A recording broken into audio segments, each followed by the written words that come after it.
Dans les 4 étapes, de toute façon, il y a des moments où je suis obligé d'investir physiquement, mais aussi investir financièrement. Et il y a dans les 4 étapes des moments où j'ai été capable d'accepter un peu moins, mais je sais aussi ce qui peut arriver derrière.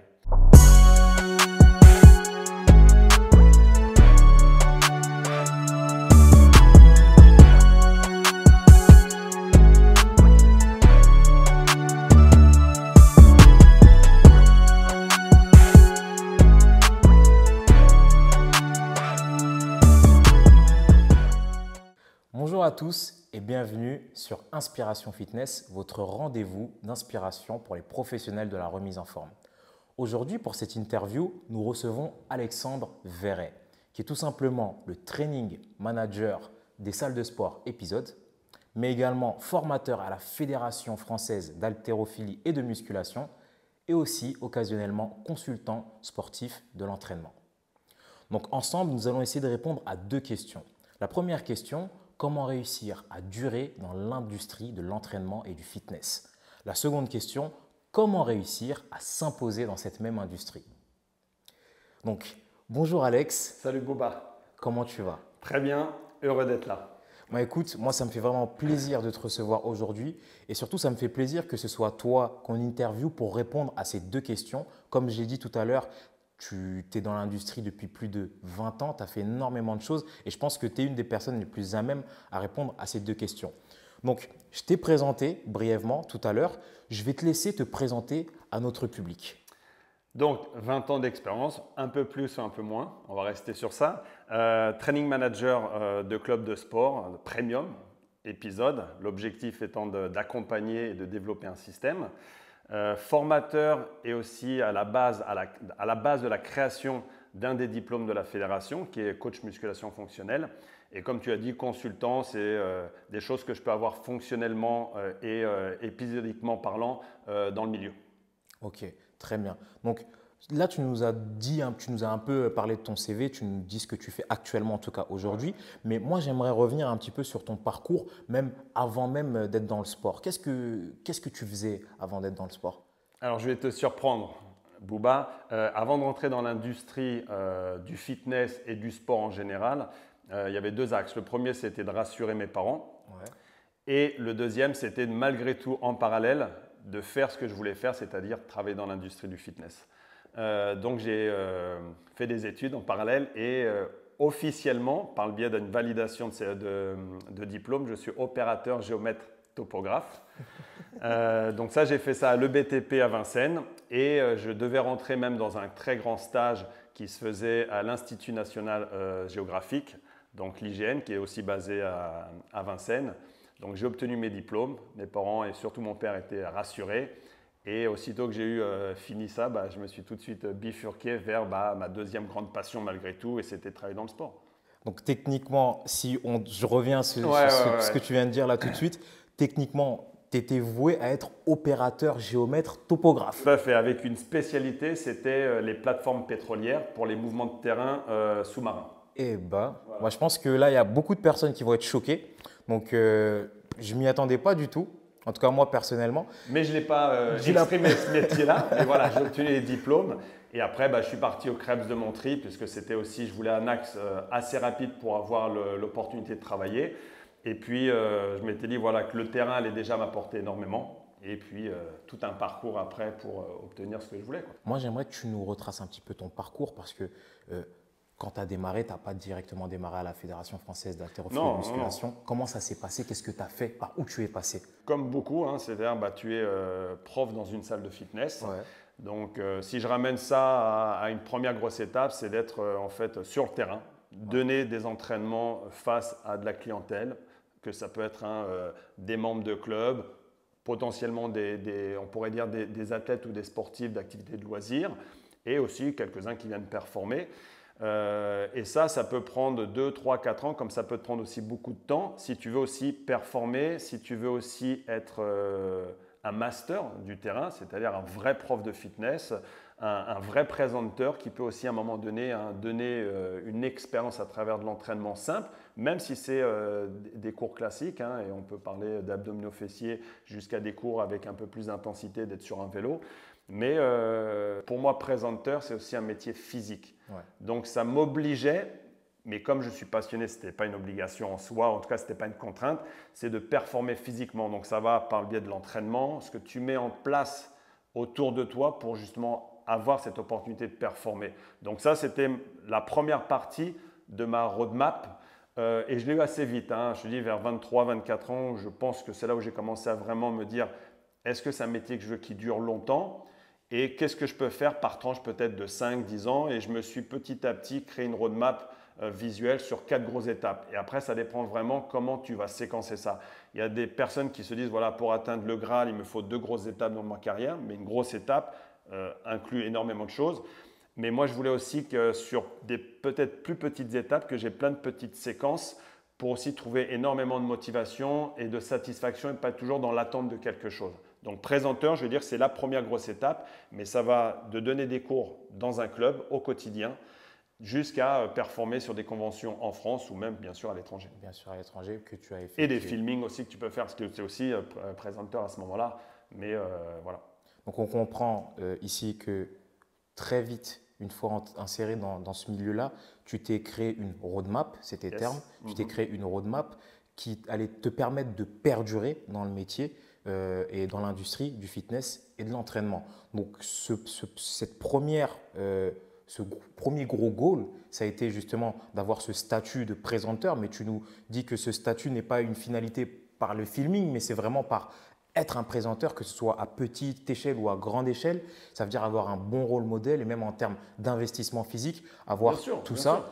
Et ça a été quoi le deuxième big goal? Pourquoi ça a pris de l'importance? Que le deuxième, qui n'est pas une obligation en soi, mais c'est ce que je voulais, c'était aussi de pouvoir maintenant expliquer les choses. Donc, c'est d'ailleurs ce qu'on, dans le milieu, on appelle ça être traîneur, formateur. Mais le métier de présenteur te permet aussi, te donne des possibilités, des outils aussi pour pouvoir performer devant les gens. Et quand je dis performer, tu l'as dit, rôle modèle, technique, physique, mais il y a aussi le côté charismatique qu'il faut développer, la notion de la voix, comment tu la manipules, comment tu te positionnes, comment tu parles au niveau des gens et comment tu inspires et tu crées aussi une addiction vis-à-vis de tout ça. Et la deuxième étape, c'était de me dire, maintenant, être formateur, c'est-à-dire d'être peut-être un peu moins devant de la scène et aller un petit peu plus dans le backstage et de voir si tu peux aussi apporter des éléments à des gens qui veulent performer aussi sur un podium, qui veulent performer dans une salle de fitness au quotidien, donner des bons cours et de donner des sessions qui apportent satisfaction, qui créent une expérience autour de l'entraînement, mais en même temps continuer à inspirer les gens parce que c'est ce que j'aime aussi. Du coup, ce qui est intéressant, c'est toujours cette roadmap. J'ai envie de continuer dessus parce que tu nous parles de 2 gros objectifs que tu t'es fixés, que tu as réussi à atteindre. C'est quoi le troisième objectif? Parce que tu nous as parlé de 4 points sur cette roadmap. Le troisième, c'était de te dire, voilà, avec l'expérience que tu peux engendrer pendant toutes ces années, est-ce que tu es capable de le mettre au service de quelque chose? Alors, créer quelque chose et voir si ça fonctionne. Parce que malgré tout, présenteur, formateur, ça peut arriver que ça soit tes contenus, bien sûr, mais il y a aussi une grosse partie, et ça a été le cas pour moi, c'était assimiler des contenus qui ne m'appartenaient pas, les digérer, vraiment de les comprendre pour pouvoir au mieux les transmettre. Maintenant, je suis dans une phase où je crée des choses et j'essaie de voir si ça fonctionne. Donc, est-ce que ça fonctionne dans le milieu professionnel? Donc, les traîneurs que j'accompagne, mettre en place un système, un process, développer des protocoles, des méthodes. On appelle ça le sorte de programme design, la programmation, des structures, des templates pour aider aussi à comprendre et voir si ça fonctionne déjà sur mon équipe professionnelle et est-ce que ça fonctionne après auprès d'une clientèle, tu vois. Et j'en suis vraiment dedans. Et ça fonctionne pas mal. Ça fonctionne pas mal. En tout cas, dans le concept avec lequel tu travailles aujourd'hui, on peut donner avec épisode où tu es vraiment dans cette partie un peu plus de création. C'est ton troisième goal que tu es en train de développer aujourd'hui.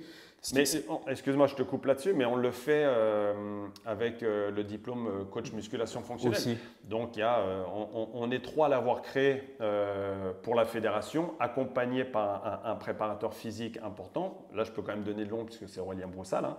Là, on est dans le mode où on a créé le contenu qui va de l'intégration d'outils fonctionnels, ce qu'on appelle nous des agrès au sein de la Fédé, et on développe des compétences techniques. Donc en fait, ce que j'ai fait dans les 2 premières étapes me permettent de faire ça aussi aujourd'hui. D'une part parce que tu développes un côté présenteur mais aussi de technicien. de formateur parce que tu apprends à digérer des contenus, à rendre des choses complexes assez simples et de délivrer vraiment pour moi l'essence même ou la quintessence des choses que tu dois, toi, masteriser, comprendre pour pouvoir le délivrer. Bah, dans la création, je fonctionne de la même chose parce qu'à un moment donné, après, il faut bien que je délivre à mes équipes et que je regarde comment ça se passe au niveau des clients. Et quand on est à l'INSEP, c'est exactement la même chose ou dans des crêpes, c'est exactement la même chose, tu vois. On va parler de ce troisième point en tant que point de création. Voilà, donc il y a eu le point présenteur, le point formateur, le point maintenant, troisième point créateur, on va dire. Et c'est quoi ce quatrième point du coup? Le quatrième goal, c'est est-ce que ce que je fais et qui fonctionne là où je suis quasiment au quotidien, en dehors de Paris, parce que sinon j'habite dans le sud-ouest comme tu le sais, mais est-ce que ça peut être transférable, transportable et de voir d'autres personnes bouger qui ne sont pas des Parisiens, qui ne sont pas des Français, et de se dire bah, ça fonctionne. Et c'est encore même un peu plus loin, c'est est-ce que c'est m'est passé 2 fois sous le nez. Alors une fois, parce que je pense que j'étais trop jeune, une autre fois, c'est passé sous le nez, mais j'en tire de la satisfaction parce que j'étais dans le dernier carré malgré tout. C'est aussi de pouvoir partir à l'étranger, d'avoir une dernière partie de cette carrière à l'étranger pour aller encore un peu plus loin dans l'expérience, tu vois. Parce que c'est pour moi aussi important, c'est un parcours d'expérience, tu vois, à voir. En tout cas, moi, ce que je comprends, en tout cas dans cette première partie d'interview qui est très intéressante, tu nous as parlé de ta roadmap qui t'a permis justement de durer dans cette industrie. Moi, ce que je comprends, c'est qu'à chaque fois, tu t'es fixé certains objectifs qui t'ont permis, toi, de rester focus et de toujours essayer de t'élever justement dans ta pratique, dans ton enseignement, dans ta formation. On voit, je résume encore une fois ces 4 étapes. Il y a eu cette première étape de presenting où tu as travaillé avec une firme qui est connue internationalement, encore une fois, je dis basée en Nouvelle-Zélande pour ne pas donner le nom, avec laquelle tu as travaillé dans un premier temps, mais il y a eu aussi cette deuxième partie, pour ceux qui te connaissent, en tant que formateur, où tu as travaillé cette fois-ci avec une firme aux États-Unis, la marque Au Tour à Lettres, avec pas mal de sangles de suspension. On ne donnera pas le nom également, mais je pense que les gens auront compris. Il y a une troisième partie en tant que créateur de contenu, training manager, avec qui tu travailles à Épisode aujourd'hui ou même à la Fédération française d'haltérophilie et de musculation. Et à cette quatrième partie sur laquelle tu es en train de te développer, tu n'as pas encore terminé, mais tu es dessus, ça va être d'exporter ces créations à l'étranger. Moi, ce qui m'intéresse, c'est comment toi, Alex Verret, tu as réussi justement à t'imposer. J'ai cité les marques que je viens de citer sans les citer. Pourquoi toi et pas un autre? Qu'est-ce que tu as de plus, peut-être même au niveau personnel? Qu'est-ce qu'il faut avoir comme qualité humaine pour réussir à s'imposer dans ces grandes marques comme tu as pu le faire toi? Je pense que je performais physiquement. Je crois que je l'ai fait pendant pas mal de temps. J'ai même eu la satisfaction de refuser pour partir sur une autre aventure. Je n'ai pas attendu qu'on me dise Alex, maintenant ce serait bien que tu arrêtes à ce niveau-là. Ensuite, d'avoir quand même des compétences, donc ça soit technique, ça soit d'ambition, parce qu'il faut en avoir. Facilité aussi de pouvoir aussi parler face aux gens, même si à mon jeune âge, parfois j'étais un peu dans le dur, tu vois, et d'avoir quand même, encore une fois plus, je reviens le cercle des gens qui t'entourent, qui de temps en temps, tu vois, quand tu as des jaloux, des gens qui peuvent être un peu durs avec toi, on est aussi capable de te rassurer et te dire, mais attends, de toute façon, ce que tu fais, ça sera le cas, tu as un métier exposé. Donc, ce n'est pas un parcours facile, Pouba, mais voilà, j'ai eu les bons moments aux bons endroits, ou en tout cas j'étais là quand il fallait. Je me suis montré, je n'ai pas eu peur aussi d'aller chercher des choses. J'avais des compétences, comme je dis, sur plusieurs facteurs, même si parfois c'était à petit niveau, je les ai développés. Et il y a des gens qui ont cru en moi. Donc à partir de là, ça fait quand même plusieurs facteurs qui font que tu peux réussir. C'est difficile, mais tu peux réussir. Et il y a la preuve. Il y en a qui ont des plus grosses carrières que moi aussi en France. Et d'autres qui voudraient, mais qui n'y arrivent pas parce que parfois, ils ne se donnent pas non plus les moyens. Donc, il faut se donner les moyens et faut taffer, quoi. Très bien. Travailler, être au bon moment, au bon endroit, performer. Performer, croire en toi, quoi. Croire en soi. Et aussi bien s'entourer. Bien s'entourer. Donc ça, c'est au moins les cinq, avoir un petit cercle, mais quand même un bon cercle qui t'entoure pour faire face aussi aux moments un peu plus difficiles. Donc ça, c'est ce que tu conseillerais, en tout cas en termes de qualité humaine qu'il faut avoir pour s'imposer dans cette industrie. Tu nous parles justement de ces difficultés que tu as pu avoir. Tu as travaillé pour des grandes marques, tu t'es imposé, tu nous as parlé un peu de jalousie que ça peut susciter. À quelle difficulté tu as pu te heurter pendant ta carrière? En fait, parfois, c'est de l'incompréhension où y a des gens qui ont des positions hiérarchiques qui sont meilleurs que toi, mais qui n'ont pas spécialement plus d'expertise que toi. Donc il y a des moments, il faut savoir aussi se taire. Il y a des moments aussi, moi je ne me taisais pas, hein, j'y allais à la confrontation. Mais je pense que voilà, il y a tout un ensemble, le caractère, croire en soi, comme je t'ai dit, faire le taf, avoir les bonnes personnes. Mais moi, je gardais le cap en fait. Il y a des gens qui sont plus hauts, qui n'ont peut-être pas l'expertise que tu penses qu'ils devraient avoir. Mais du coup, tu fais l'inverse, tu cherches aussi les gens qui sont meilleurs que toi en termes d'expertise. Donc ça, moi, j'appelle ça des mentors. Hein, et j'en ai quelques-uns à travers l'international qui aussi te permettent de te remettre sur le droit chemin, de garder le cap, de rassurer ou de sortir aussi, te faire sortir de ta zone de confort parce qu'ils savent qu'à ce moment-là, ça sera intéressant peut-être sur du moyen et long terme. Donc si tu as tes objectifs clairs en tête, tu as ta roadmap avec ces petites séquences, comme j'ai ce côté un petit peu découpé qui te permettent de t'accrocher sur du positif, tu fasses un petit peu abstraction sur 2-3 trucs, bon, tu te dis, c'est pas eux qui vont de toute façon m'aider au quotidien. Donc pourquoi perdre du temps à rester là-dessus plutôt qu'il y a des gens qui veulent ton bien, qui veulent t'accompagner. Croire aussi bien sûr en ses qualités et si tu fais le taf, si tu bosses derrière, tu as des compétences qui se développent, tu as de l'expertise, tu as une certaine aussi expérience et encore une fois, il ne faut pas se disperser. Donc là, tu réponds bien justement à ce que tu conseillerais à une personne qui aimerait justement s'imposer.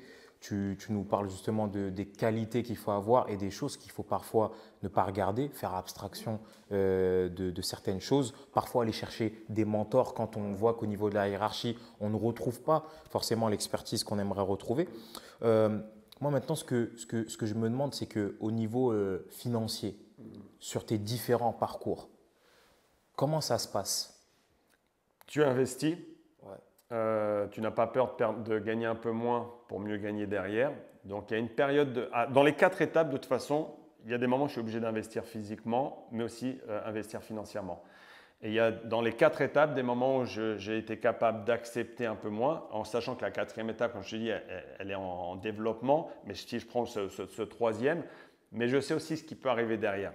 Donc l'aspect financier, c'est quand même bien manager son enveloppe financière sur l'éducation, la formation, aller se faire former, c'est indispensable, quel que soit le niveau que tu as, parce que y a des nouvelles technologies, de la nouvelle data qui arrive, des nouvelles mouvances aussi. Et en même temps, quand tu fais une formation, au fur et à mesure que tu avances dans ta carrière, ce n'est pas le nombre de formations que tu vas faire qui va être important, c'est surtout bien les sélectionner et de prendre du temps à les digérer, les assimiler pour en tirer une grosse plus-value.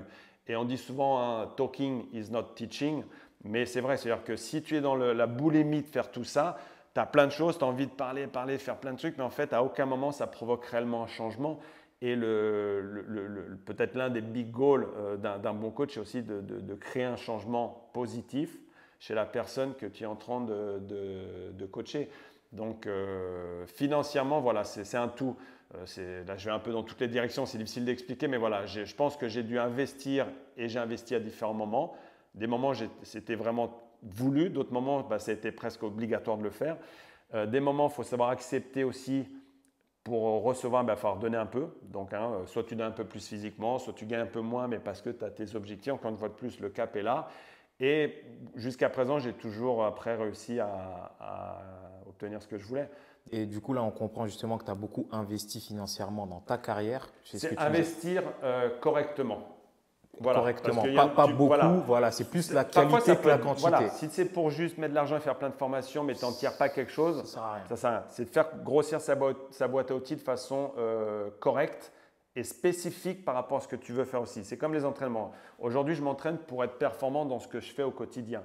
Pas pour t'entraîner. Pas pour m'entraîner. D'accord. Et ça, c'est très intéressant. En tout cas, ça, c'est l'aspect financier que toi, tu as pu mettre en place pour justement développer ta carrière. Maintenant, l'aspect financier dans l'autre sens. Qu'est-ce que ça t'a apporté? À quel moment de ta carrière, financièrement, tu t'en es le mieux tiré? J'ai été assez indépendant. J'ai été indépendant financièrement. Dès ta première partie de carrière? Presque dès ma première partie, oui. Ça veut dire que dès ta première partie de carrière, en tout cas, tu gagnais plus que ce que tu gagnes aujourd'hui? C'est pas que je gagnais plus, il y a eu des périodes où je gagnais plus que maintenant, mais encore une fois de plus, selon ce que tu veux dans ta vie après personnelle, ça m'obligeait à avoir énormément de contraintes, c'est-à-dire beaucoup en déplacement, très peu oui, présent, après, etc. en fait, tu pouvais avoir un certain chiffre, mais il fallait déduire aussi tous les déplacements que tu faisais à côté, les hôtels, les trucs, etc. Même si tout ça, c'est quand même payé par les gens qui te vont dire, c'est que tu compenses le manque de ne pas être chez toi par de la dépense extérieure qui est parfois superflue. Donc, tu gagnes plus, mais tu dépenses plus aussi. Et au fur et à mesure, tu cherches c'est quoi la meilleure recette, c'est quoi la meilleure formule. Et aujourd'hui, ma meilleure formule, c'est d'être quand même avec ma famille, tout en ayant encore un peu cette opportunité de voyager parce que ça m'inspire, ça m'ouvre, ça m'aère, ça me rafraîchit sur pas mal de choses. Et il faut aussi ramener de la technique, des contenus pour les injecter au quotidien et de rester aussi un peu ouvert à ce qui se passe de toute façon.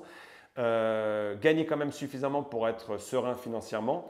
Mais malgré tout, comme tu le dis, je te l'ai dit, j'ai quand même 3 axes de travail qui me permettent de gagner correctement ma vie. Un axe tout seul, c'est quand même difficile dans le milieu du fitness ou en tout cas du sport. Et le fait de rentrer sur d'autres aspects sportifs me ramène quand même ponctuellement des bonnes sommes d'argent. Ce que je fais actuellement un peu en extérieur, en fait, est au service de ce que je fais au quotidien. C'est par exemple, pour moi maintenant, aujourd'hui, réellement, c'est quand même training manager. Ce qui veut dire, ce que je fais pour la Fédé, il y a des choses que je ramène à épisode. Ce que je fais parfois en consulting ou en externe ou simplement aller me faire former avec d'autres types de sociétés, je les réinjecte. Donc tout ça, c'est de toute façon dans une intelligence. Quand j'étais sur d'autres sociétés, si je prends celle ou quand j'étais aux États-Unis régulièrement, je faisais à peu près la même chose. Tout ce que je faisais en externe de cette société, c'était parce qu'il fallait que je sois performant pour cette société. Donc c'est aussi, tu vois, comme je te dis, d'être suffisamment lucide dans ce que tu veux obtenir comme objectif dans ton parcours. Ce n'est pas faire pour se disperser, c'est faire pour rester focalisé sur le big goal. Le big goal, c'est de faire réussir aujourd'hui pourquoi je suis à un moment donné investi en tant que training manager, parce que j'ai aussi un objectif personnel à travers épisode. Pourquoi je suis avec la Fédé, c'est parce que ça m'inspire aussi personnellement à délivrer des choses sur des gens qui un jour pourraient peut-être venir aussi chez Épisode, tu vois. Et même au sein de l'équipe, s'ils veulent aller aussi se former en extérieur, et je les encourage aussi pour certains à aller à droite, à gauche, parce que de toute façon c'est important, parce que je sais que derrière, ils ramènent aussi pour l'équipe. Donc voilà, c'est faire des choses, mais toujours dans l'optique de réussir ton plus gros focus. Voilà, ne pas s'éparpiller. Pas s'éparpiller, ouais, tout à fait. Voilà, je reviens dessus. Donc même quand on parle, je reviens sur l'aspect financier. Donc je disais tout à l'heure, ce qui est intéressant, c'est que tu as réussi financièrement à donner de ta personne pour justement avoir un retour, on va dire, sur investissement, si on doit parler en aspect business. Ouais, tu t'es formé pour derrière avoir des salaires un peu plus intéressants grâce à tes évolutions. Mais derrière aussi, le fait de travailler sur ne pas mettre, comme je disais tout à l'heure, les mêmes œufs dans le même panier, mais de façon intelligente, ça veut dire toujours au service d'un même goal et d'un même focus, ça te permet aussi de bien vivre et de bien gagner ta vie. Donc ça, je pense que c'est un conseil intéressant pour les coachs et cette nouvelle génération de coachs qui arrive. Là, du coup, ce qui va être aussi intéressant, moi, je pense, c'est de parler aussi du futur de notre activité, du futur du fitness et du futur de l'entraînement. Qu'est-ce que tu vois pour notre industrie dans les 10-15 années à venir ? Alors, il y a des gens sûrement mieux placés pour en parler, mais bon, à mon regard, l'innovation, les nouvelles technologies, la data, la récupération sont des domaines, ou en tout cas des secteurs qui performent. Le digital est un domaine qu'il ne faudra pas négliger, et encore déjà maintenant, mais encore plus dans l'avenir. Le sport de haut niveau, tu dois avoir un œil dessus. Que tu y travailles ou pas, tu dois avoir un œil dessus parce que ça amène quand même des mouvances, et après c'est toujours tiré en direction du sport loisir, du fitness en général. Donc oui, je pense qu'il y a quand même 5-6 gros secteurs. Moi j'aime beaucoup tout le domaine de la récupération dans sa globalité. Quand je dis récupération, ça va de la restauration, ça va de la recharge, ça va même de ce qui se passe avant, pendant, après, qui aide la personne à vraiment s'exprimer à son plein potentiel. Et plus c'est fort, plus c'est intense, plus tu as besoin aussi de récupérer. Donc, ce domaine-là t'amène plein de petites nouvelles techniques, des nouveaux leaders, des nouveaux outils, des nouveaux diplômes à peut-être passer, etc. Et ça fait déjà, tu vois, une petite année ou deux où je me suis complètement investi dedans. Et je suis déjà proche de grosses sociétés. Tu vois, et encore une fois de plus, je provoque aussi, j'attends pas. Mais aujourd'hui, je peux te le dire, sans citer encore les noms, mais j'ai 2-3 sociétés déjà avec qui j'ai énormément avancé, et certaines que je me suis dit, faut les injecter aussi épisode, par exemple. Tu vois, c'est ça qui est cool. Donc, je reviens un petit peu sur l'interview dans sa globalité. On a travaillé sur 3 axes. Un premier axe où tu nous as parlé de ton parcours et de cette roadmap qui t'a suivi pas à pas jusqu'à aujourd'hui. Ensuite, un deuxième axe un peu plus personnel où tu nous as parlé des qualités qui font que tu as réussi à t'imposer justement dans cette industrie.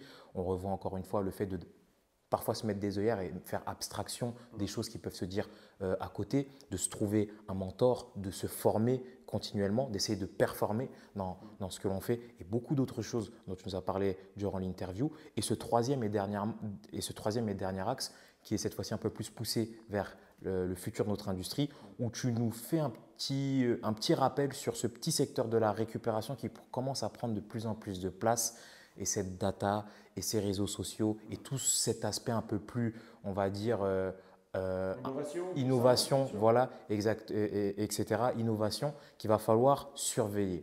Donc, je pense déjà que grâce à ces 3 axes, on a vraiment touché du doigt comment réussir à durer dans notre industrie et comment réussir à s'imposer. Donc, avant de terminer cette interview, je vais quand même te laisser le dernier mot de la fin. Alors, dernier mot, en tout cas, ça sera peut-être des phrases. Peut-être des phrases. Mais non, mais là, on est resté quand même beaucoup toujours sur ce secteur très technique, même du métier. Mais je pense que si, pour durer, il faut aussi aller regarder des secteurs qui sont autres que son propre métier, pour aussi, encore une fois de plus, se développer un peu plus en tant que personne. Donc, tu as quelques leaders, tu as quelques réseaux intéressants à aller voir où ça va parler d'autres choses. Donc, je pense, voilà, de temps en temps, sortir un peu de son milieu pour aussi voir, savoir ne pas parler que de ça. Ouais. Ça, c'est aussi important pour que quand tu reviennes, en fait, tu es vraiment focus à 100%. Donc, chez moi, je ne parle pas spécialement tout le temps de sport, tu vois, par exemple. Avec tes potes, vous ne parlez pas de sport? Pas beaucoup. Et puis, j'en ai qui ne sont pas sportifs, tu vois. Ouais. Sur certains secteurs où j'ai investi aussi un peu de temps et de l'argent, ce n'est pas que pour le fitness, le sport ou la technicité. C'est des formations aussi qui peuvent m'aider à mieux me construire aussi et éviter des erreurs que j'ai pu faire dans le passé, puis les faire maintenant. C'est ça aussi qui va être intéressant. Donc, voilà. Dernier mot, c'est plutôt encore, il y a peut-être des petites choses à aller chercher un peu à droite, à gauche pour toujours aussi se grandir.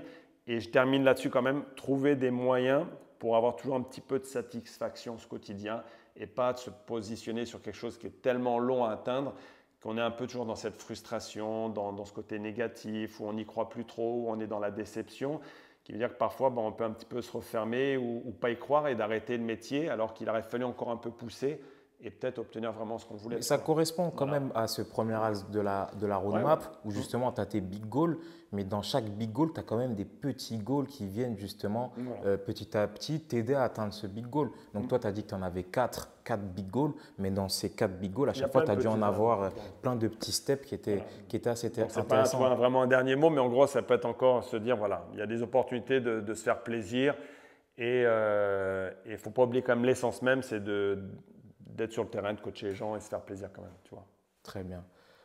En tout cas, moi, je te remercie.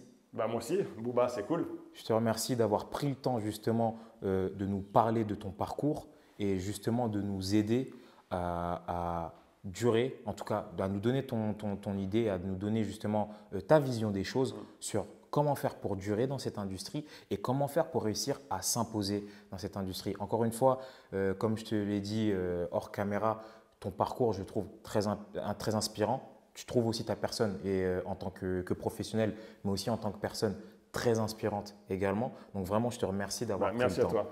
Merci à toi. Super. Voilà. Alors, avec Alexandre Verret, aujourd'hui, nous avons essayé de répondre à 2 questions. Comment durer dans l'industrie de l'entraînement et du fitness et comment s'imposer justement dans cette industrie.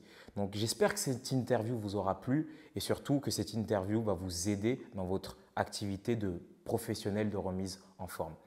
Je vous retrouve très vite pour une prochaine interview sur Inspiration Fitness First Round Magazine. Merci à tous. Avant de le lancer, je me suis dit ça ne marchera jamais. En fait, au début, on y a cru, mais tout de suite, quand tu le conçois, tu fais putain, c'est trop compliqué. Même pour nous, c'est compliqué. Donc on s'est dit tant pis, on le lance comme ça. Mais déjà avant le lancement, on s'est dit bon, on va voir, il y a peu de chances que ça marche, mais on saura corriger le tir. Et en vrai, au bout de 4 mois, on a corrigé le tir.